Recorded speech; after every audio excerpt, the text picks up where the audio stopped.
Hey there, Enneagram 3. This is the podcast where you're going to learn how you can express love best to the people around you, and they'll learn how to best express it right back to you. This is 9 in 9, Enneagram Wisdom for Life. I'm Jen Stanley. Let's dive in.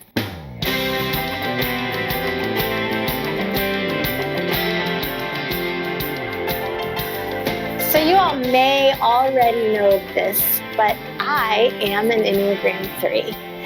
And so this episode about how a 3 can express love better and how a 3 needs to be loved is really personal to me. In my mid-40s, when I was questioning my life, and I knew that I needed to come back to who God made me to be. I needed to reconnect with my purpose, and I just needed to reset some things. No tool was greater to me than the Enneagram when it came to my relationship with God, myself, and the most important people in my life.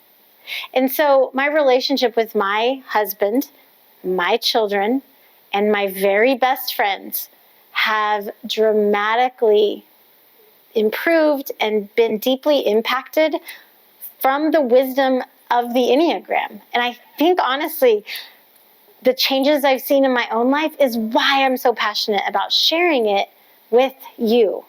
So if you're a 3 or you're in a relationship with an Enneagram 3, listen up, because the disconnections can happen while we are busy working on something else. Okay, so thinking back to what we know causes disconnection in relationships, one of those things is the core differences.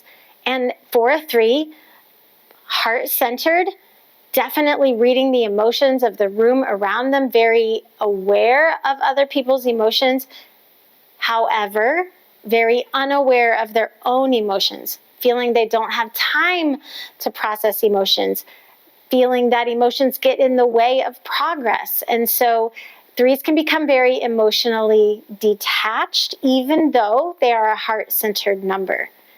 This causes disconnection. A 3 is naturally a future thinker.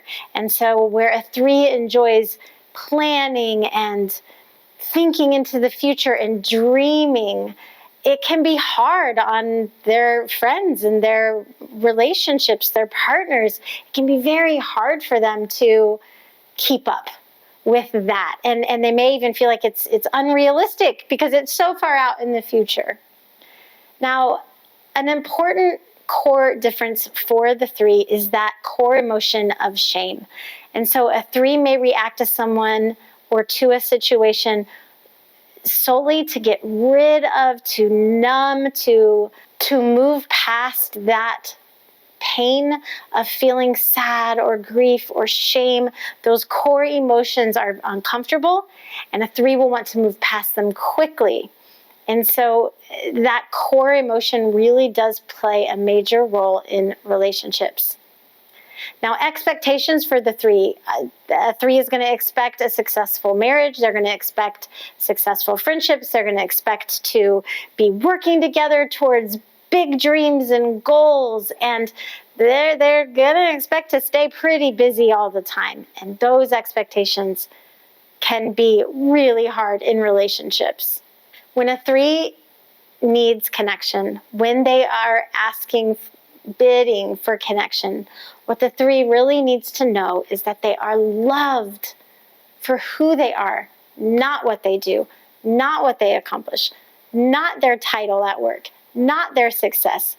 A 3 simply wants to be loved because of who they are as a human being, and that their success has nothing to do with why they're being loved. That's the bid for connection that a 3 will make.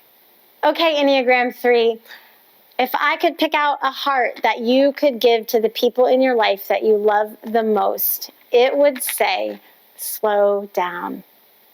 Slow down to identify and feel and process your feelings. I know they take time. I know that feelings feel like a distraction. a detour from where you want to go. But being in touch with how you truly feel changes how you interact with people. And this is hugely important, especially for the people you love the most. Secondly, slow down and resist the temptation to do all the time. Allow some space for being. And this is harder than it probably sounds for most of us Enneagram 3s, but truly allowing yourself to be, especially when it's with the people you care about, and not having to multitask work while you're spending time with somebody. This is really important, to just slow down and be, not always do. Finally, slow down and really honor relationships over work. This is really big because little tiny work commitments can just kind of creep in and creep up. And who usually pays the price of you needing to work a little bit more or a little bit longer are the people you love the most. So have some boundaries around your work, knowing that you're going to prioritize the relationships that make life truly worthwhile. And for those of you in a relationship with an Enneagram 3, I chose the word love for you. And here's why. Because we want to love the Enneagram 3 for who they are, not for what they're doing. We want to express love in ways that have nothing to do with their success or their big promotions or their projects at work, or just love the 3 for who they are. Also, love the 3 without expectations in return. The 3 puts so much expectation on themselves that when they can find a relationship that doesn't add to those harsh expectations, it's going to feel safe and very, very welcoming. So try to love the 3 without expectation. And finally, encourage your Enneagram 3 to practice the state of being and not always doing.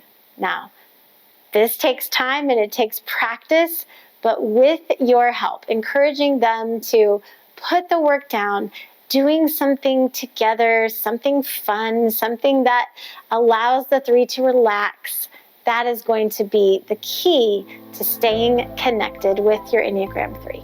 If you're listening and you want to know better how to utilize the Enneagram to love the people in your life well, you're invited to check out a masterclass that I created with my Enneagram mentor and friend, David Bell. In it, we go number by number and we talk about the core differences that come up within each number. We talk about the expectations, about the danger zones, and about those bids for connection that each number is making, and how we can find our way back to connection by just increasing our awareness, our curiosity, and our empathy and compassion.